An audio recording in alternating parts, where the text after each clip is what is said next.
What if I told you feeling lost and searching for meaning, but never finding it is simply a symptom of lacking the right knowledge? The answers you need, the answers that can change everything for you, are not impossible to grasp. You just haven't discovered them yet. They're actually deep inside you already, waiting to be unshackled, but you haven't had the courage to seek them out. I'm going to talk with you today about a man that you should study. A man no longer alive, but who believed the quest for meaning is at the center of the universe. Idleness, giving up on seeking to understand why you're here, oscillating between depression and brief aliveness is total self-alienation. You cannot permit that existence. You are better than that. Carl Jung, a Swiss psychologist, is one of the truth seekers of the 19th century. Jung spent most of his life committed to deciphering the hidden messages of the soul. The knowledge iterated throughout history, from the contemplation of great philosophers, the essence of religions that withstood the test of time, the different ancient languages, and how they expressed their understanding of the spirit with words. Jung became fixated beyond understanding just psychology, the inner workings of the mind, but how to truly embody life's mystery in the imagination, and by doing so, how it can radically reorient your connection with God and life's presence. What I mean by mystery initiation rites, I imply the religious ceremonies, the rituals and rites of passage conducted throughout millennia by our ancestors, rehearsing the play of universal mysteries, their myths, symbolic journeying into the depths, rites of passage from boy to man, and invoking new spirit. It brings with the transformation of identity. That feeling of being lost is just an identity or a pattern you now have. The difference between where you are and whom you think you want to be is simply a lack of meaningful purpose executed as an identity version that knows who you are. Identity is reality. Change your identity, change your reality. The philosophical concept of pattern of forms or identities, first as a concrete idea, was developed by the Greek philosopher Plato 400 years before the birth of Jesus Christ, thus 400 BCE. In his attempt to explain the nature of reality, Plato's theory of form suggested that the physical world is not as real or true as forms or ideas. Forms are non-physical, timeless, absolute, and unchangeable essences of all things. The transformation of forms or patterns have been used in cultures represented in rituals, symbolic initiations for the desire to transform identity. These are all but mostly lost in today's Western culture. Fragments remaining in its most base form, the most common we have today are major holidays in America like Thanksgiving and Christmas, marking the transition of the season, and with it, the death and renewal of life in spring. The initiatory rituals across the major religions and coming of age, such as being baptized, bar or bar mitzvahs, or the initiations into fraternal or sports groups. You see, Jung believed that the psyche, or experiences like dreams, intuitions, impressions from our instincts, are all what we called psychic facts. Beliefs, one could say, are nowhere to be studied outside you. Yet, by observing this mental construct within yourself, or agreed upon by a group of people, it can be considered a psychic fact, a groupthink belief. Like the clothes you wear, taking on beliefs can enhance or distort reality in certain ways. Your values act behind your perceptions, regulating the agreeableness of information coming in and influencing your operating system.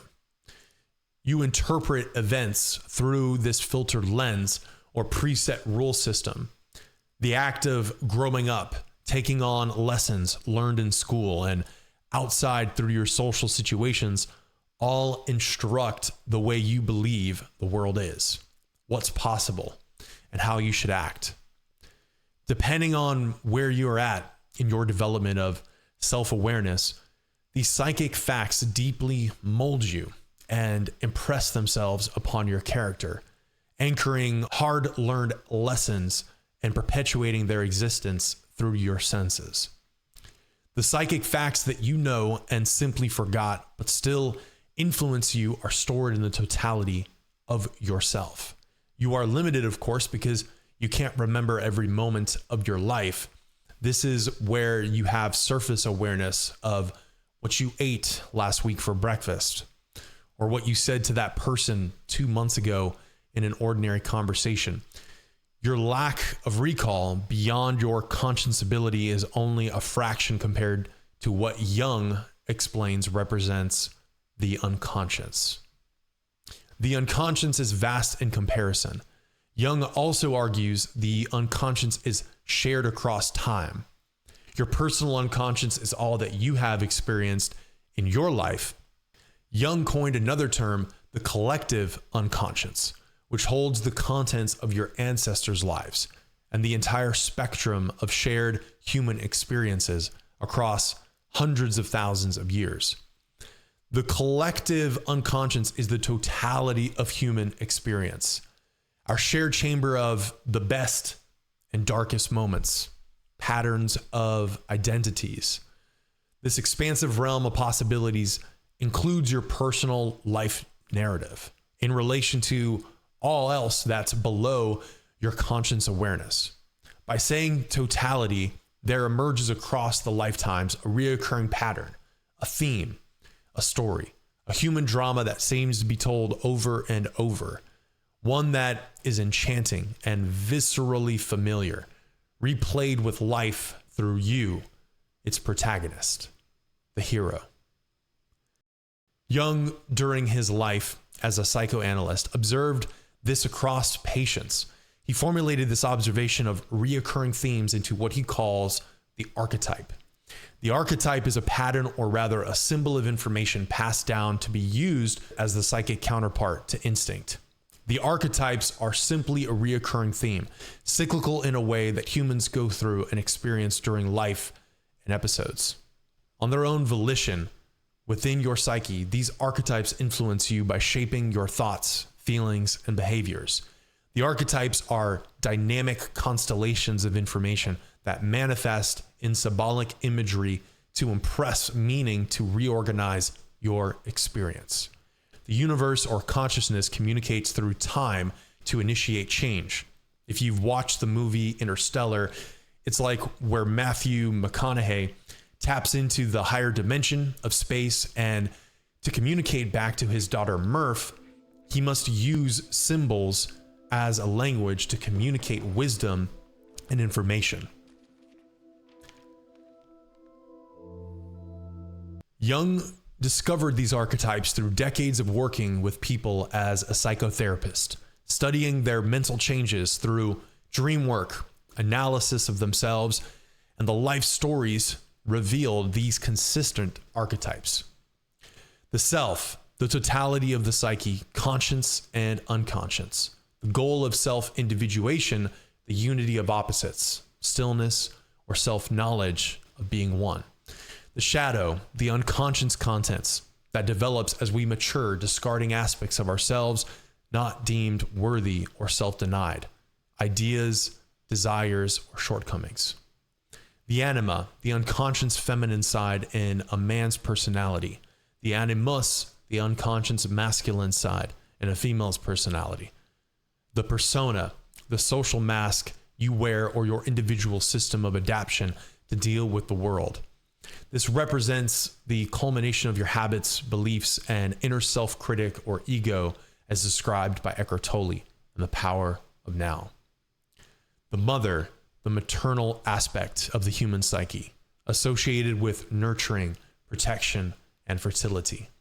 The father represents authority, protection, order, and guidance in the human psyche. The child represents potential future development, innocence, and the process of psychological growth. The child also acts as a bridge between your naivety and the journey to become one's true self. The hero represents the pattern of overcoming challenges and achieving goals present in the collective unconscious.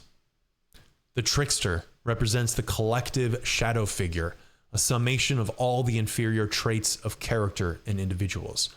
The trickster, Jung believed, is deeply tied to the unconscious aspects of psyche, And engaging with the trickster archetype can be part of the individuation process. The wise old man or woman. This image represents wisdom, knowledge, and deep insight. It personifies the spiritual aspect of the personality. These archetypes represent stages of development, parts of your psyche, and the inherent novelty of life as a story. The characters we all love and admire in movies, the call to adventure, the dragon to be slain, the wise mentor who offers timely wisdom at the right time, the reasons you may grasp for to persevere. They not only exist outside you, but within you. The unraveling of seasons throughout your life is the theater stage for these archetypes to be experienced, and the symbols are there if you pay attention to them. Not only do they appear in the physical world, but they percolate in your dreams, active imagination throughout the day, the subtle instincts, urges, or even through the symbols communicated through you from others, like this video or books you read. The internet and media form an incredible transmission vehicle for arriving at something new. In some ways, the algorithm directs the appropriate next step in your evolution with the video you most likely need and want to listen to next. Take a moment to consider how this is happening within every soul on the planet, every minute of the day, engaging with what is and experiencing impressions on all identities. We are all driven by similar innate desires, food, shelter, and sex, to name a few, and we share in consciousness a complexity of the self and the drive to find meaning. The myths of times before are being retold in our current time. Ancient ideas mixing with reality's current substance through the daily dose of symbols. Reality is made up of symbols everywhere. Look around you and notice how many symbols are visible. Brand logos, symbols of objects. Through the field practice of life and self-reflection, Jung proposes the individuation process is the key underlying our existence. Our dance with self-development, the unification of various aspects or archetypes, ordered into a holistic experience, connecting us to the true experience of self. The amalgamation of patterns so that you can mediate the transmissions coming through a clear channel, through you, to be yourself and to better yourself and the world.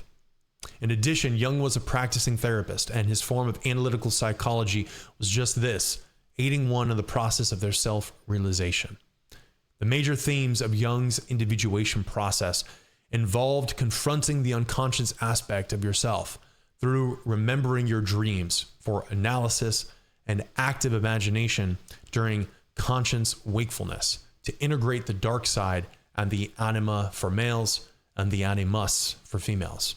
In essence, the goal described here is to unite the opposite in mind to bring wholeness of character.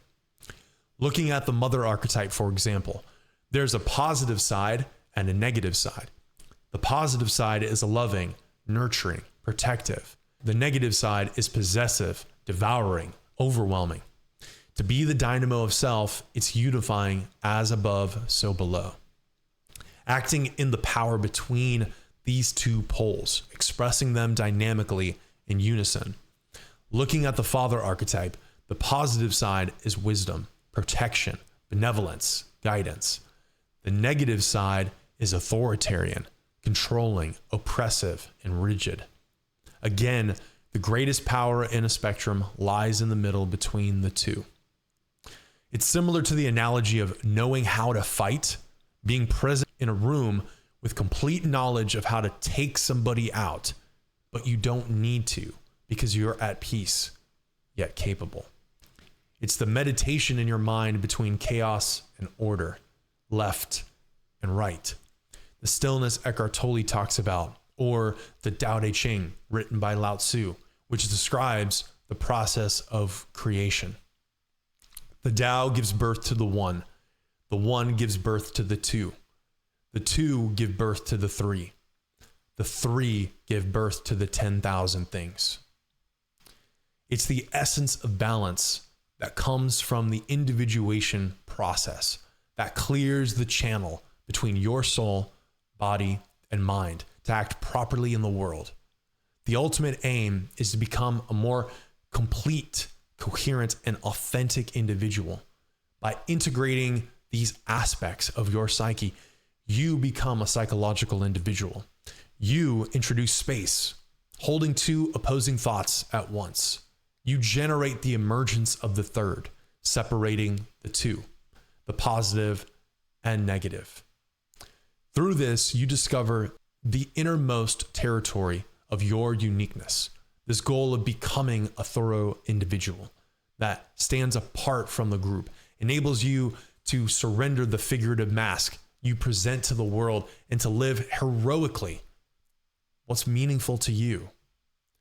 However, in order to live heroically what's meaningful to you, you must first answer and know what is meaningful to you. How can you know what's meaningful to you if you can't bring space and stillness into your reactionary framework? This gap offers creation. Your soul's diamond potential can emerge and communicate to you through symbols if there's space to discern it. Slamming your attention narrowly shut with vices like mindless TV watching, TikTok scrolling for dopamine hits, or things you know you shouldn't be investing energy toward, muddle the connection, distorts the symbol interpretations. The omens can't appear because you're too distracted and caught up in self-entertainment. Not all forms of entertainment are bad. There's ways to use Instagram, YouTube, and other forms as a means of artistic discovery, and those can benefit if you have an open seeking spirit to it. Ask yourself, are you seeking the answer to what you should be doing through it? Or are you turned off and enjoying the programming? The cycles of tension and releasing that comes with each day and night. There's loops to a 24-hour day, the months in a quarter, and the calendar year. Power and strength of soul awaits those that answer the call to the hero's journey. Following your passion and that which excites you is a clear indicator there's something there, over and over on the wheel of time, facing fortune and misfortunes until the end. Jung came to understand the influence of the unconscious and how archetypes act like heat that bubbles through the psyche of the world over long periods of time, so that we all, in our own ways, throughout life, manage our own way of falling apart into chaos and piecing together order. Individuation takes the substance of the unconscious and shapes its expression through symbols like talismans for consciousness to play with for interpretation. The greater man created by this performing as proper as one could, Jung uses a Greek word teleios anthropos, a complete man, or a divine child made manifest for the betterment of the world. Jung explores intimately the idea of the divine child potential in man and the renewed God. In Psychology Types in 1921, the renewed God signifies a renewed attitude, that is, a renewed possibility for intensive life, a recovery of life, because psychologically, God always denotes the greatest value, thus the greatest sum of the libido, sexual desire, the greatest intensity of life, the optimum of psychological life's activity. There's a secret Jung points toward, the self-assimilation of the ego, as described by Eckhart Tolle in his book, The Power of Now, the pain body, the source of judgment, your survival mechanism that monitors and always is thinking, the inner store clerk that likes to chatter. This represents the lowest self in us, and at the same time represents the source of mercy. This burden is placed within your conscience field to navigate alongside the depths of the unconscious within you and the God image of superconsciousness, the infinite light. Forming the triad, Jung says, we take this sickness upon ourselves, the inability to find peace, the baseness, and the contemptibility, so that the God can healed and radiantly ascend, purged of the decomposition of death. The despicable prisoner will ascend to his salvation, shining and wholly healed. In a way, the ego aspect in you is the exact thing demanding acceptance to ascend past its limitation of identity. The chaos of self-annihilation in the face of absolute terror is the exact symbol of redemption emulated by Christ. Jung personally dives into this mystery of initiation, taking it upon himself the burden of agitating the ego into madness, until one can only say, if such powers of evil exist, they need neither my protection, nor my care, nor my belief. Liberated from compulsive thinking, separated from the unending thought loops of pointlessness and nihilism. Jung describes this experience cyclically through many challenges of his psyche during his self-initiation that diffuse the grip of the isolated ego and introduce something new, expanded like a light shining through the covered windows by the ego. The curtain drawn back open a pervading view of the self-function, that I am more than just this body and emotion. With stillness and acceptance, there's space and unity. The individuation process, a metaphysical experience illuminating the psychology of the unconscious, is the impression of the Holy Ghost upon your humanness that gains support through Christ's prototype of God's incarnation into man.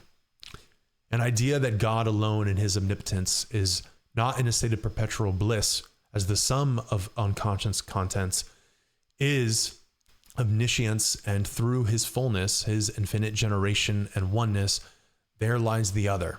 Where there is one, there is another, and that is the lowest in you. Jung says, but the lowest in you is also the eye of the evil that stares at you and looks at you coldly and sucks your light down into the dark abyss. This is an expression of the lowest aspect in you that comes up viscerally when you try to sit down and meditate. Depending on your experience with this aspect of you that cannot quiet down, it's animated by something, not you, because you can observe yourself thinking. Simply stated, who's thinking and who's hearing. Eckhart Tolle described his enlightenment moment when he listened to the thought, I cannot live with myself any longer. The ego mind acting on its own can go beyond just friendly commentary on what you should do next or what's a better use of your time.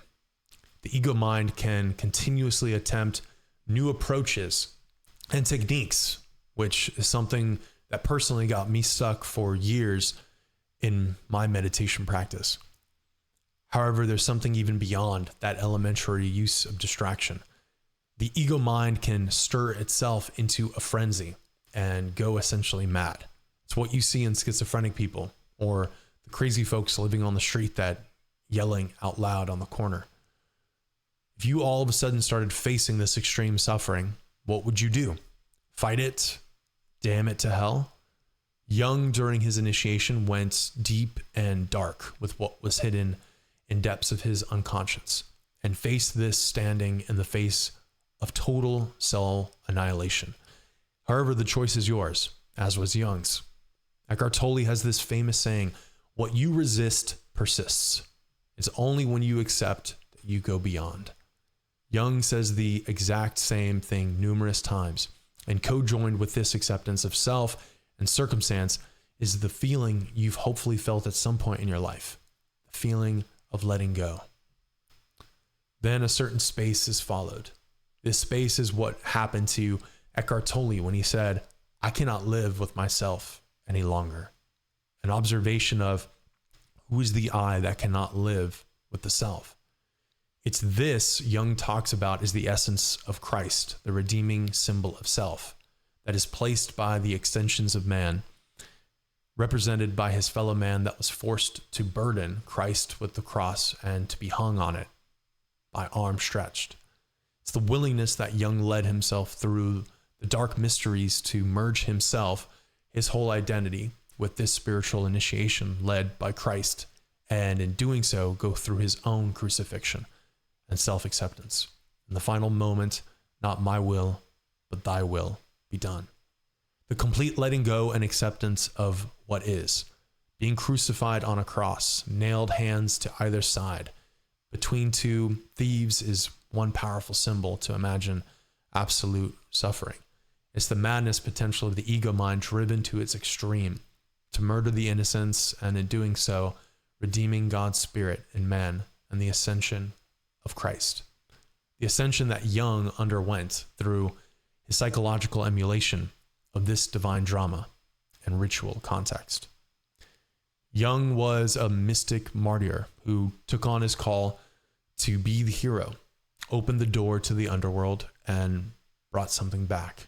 The journey written in his The Red Book would germinate and represent his culmination of ideas, his deep thinking into what made him understand God, religion, and the core of self-development. Jung was a psychoanalyst, influenced by Greek thinkers like Plato and the study of mythology and religion. His life journey influenced modern thinking in a profound way, coining new terms and building upon other ideas, honoring the dead and taking understanding even further. He coined synchronicity, defined as a causal connecting principle, meaningful coincidence, or a causal parallelism. Jung also coined the collective unconscious, built upon the older Plato idea of patterns, which represent part of the psyche that is distinct from the personal unconscious. It contains inherited universal patterns and images, archetypes that are shared by all humans, regardless of culture or personal experience.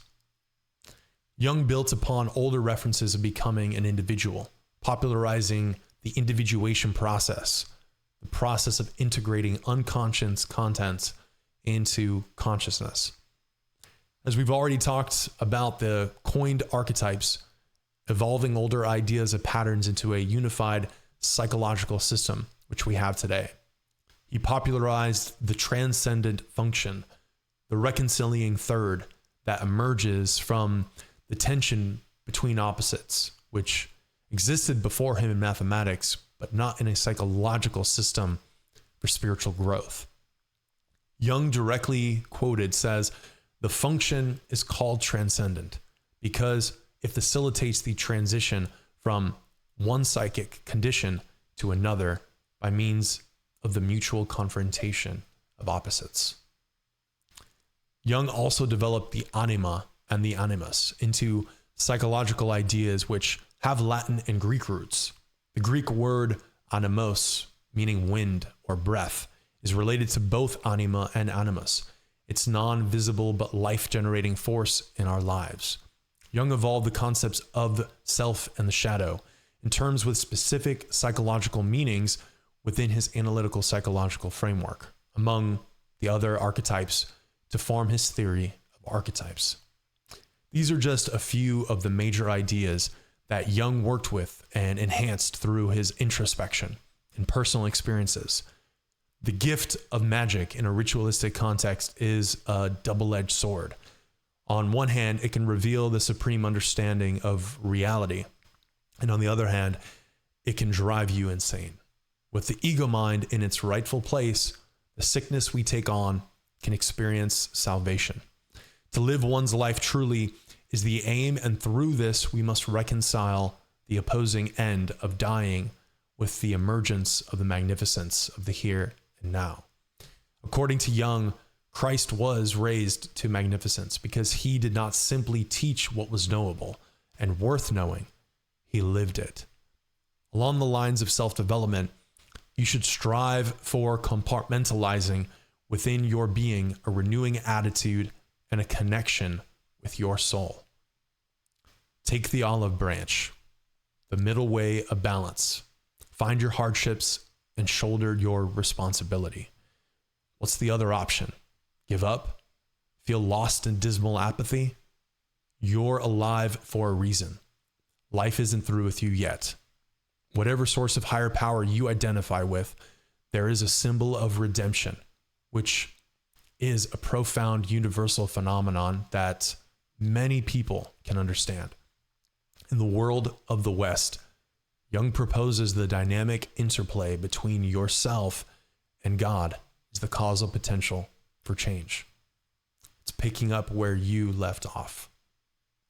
Yesterday is history. Tomorrow is a mystery. Today is a gift. That's why we call it the present. Cheers if you know what movie quote that's from. Write it down in the comments. Hope you enjoyed this overview of Carl Jung. I'd love to hear what you think and what kind of impact this has made on you. Go with presence and shake things up a little if you dare. Peace.